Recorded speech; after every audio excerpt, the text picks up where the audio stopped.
વિજયનગરની આસ્તિક આશ્રમ શાળા ખાતે એનસીઈઆરટી દ્વારા ઉદ્યમ સંસાર સેમિનાર યોજાયો।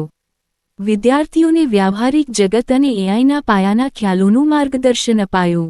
રાષ્ટ્રીય શિક્ષણ નીતિ એનઈપી 2020ના ઉદ્દેશ્યોને સાર્થક કરવા એનસીઈઆરટી દ્વારા પરખ કેન્દ્ર હેઠળ વિશેષ પ્રોજેક્ટનું આયોજન। કૌશલ્યવર્ધન સ્કિલ ડેવલપમેન્ટ પર ભાર, પ્રણાલીગત વ્યવસાયોની સાથે ગ્રીન જોબ્સ અને ટુરિઝમ ક્ષેત્રની વિસ્તૃત સમજ અપાઈ।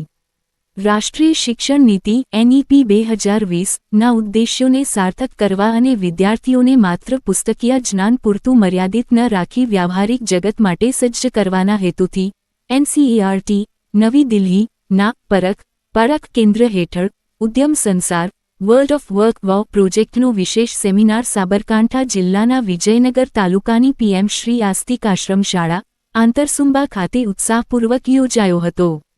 આ પ્રોજેક્ટના સીઈઓ અને એનસીઈઆરટીના શૈક્ષણિક સર્વેક્ષણ વિભાગ ESDના વડા પ્રોફેસર ઇન્દ્રાણી ભાદુરીના વડપણ હેઠળ સમગ્ર દેશમાં આ અભિયાન ચલાવવામાં આવી રહ્યું છે।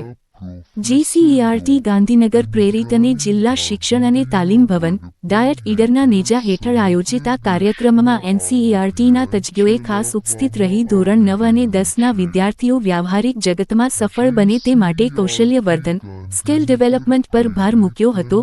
સેમિનારમાં કુલ 36 વિવિધ વિષયો પર કારકિર્દી માર્ગદર્શન આપવામાં આવ્યું હતું, જેમાં પરંપરાગત ક્ષેત્રોની સાથે બિનપરંપરાગત ક્ષેત્રો જેવા કે ટુરિઝમ અને ગ્રીન જોબ્સ વિશે વિશેષ માહિતી આપવામાં આવી હતી। આ ઉપરાંત ભવિષ્યની ટેકનોલોજીને ધ્યાનમાં રાખી W2.0 અંતર્ગત આર્ટિફિશિયલ ઇન્ટેલિજન્સ એઆઈના પાયાના ખ્યાલો અને વિવિધ ઉદ્યોગોમાં તેની ઉપયોગિતા અંગે પણ વિદ્યાર્થીઓને વાકેફ કરવામાં આવ્યા હતા। સમગ્ર કાર્યક્રમનું સુચારુ આયોજન અને સહયોગ આસ્તિક આશ્રમ શાળાના આચાર્ય શ્રીમતી ઇલાબેન પાંડોર અને તેમની શિક્ષક ટીમ દ્વારા કરવામાં આવ્યું હતું। પ્રોફેસર ઇન્દ્રાણી ભાદુરીના પ્રેરક વક્તવ્યથી શરૂ થયેલા આ સેમિનારમાં વિદ્યાર્થીઓએ ખૂબ જ ઉત્સાહપૂર્વક ભાગ લીધો હતો અને હકારાત્મક પ્રતિભાવો આપ્યા હતા। આ પ્રસંગે જીસીઈઆરટી ગાંધીનગરના એસો પંકજ પરમાર, ડાયટ ઈડરના પ્રાચાર્ય મદનસિંહ ચૌહાણ, સંસ્થાના સંચાલક શંકર ગુરુજી તથા લોકેશભાઈ, રમેશભાઈ પટેલ, ભાવેશભાઈ પ્રજાપતિ અને અશ્વિન પટેલ, વિક્રમભાઈ પટેલ અને મિતુલભાઈ મકવાણા ઉપસ્થિત રહ્યા હતા।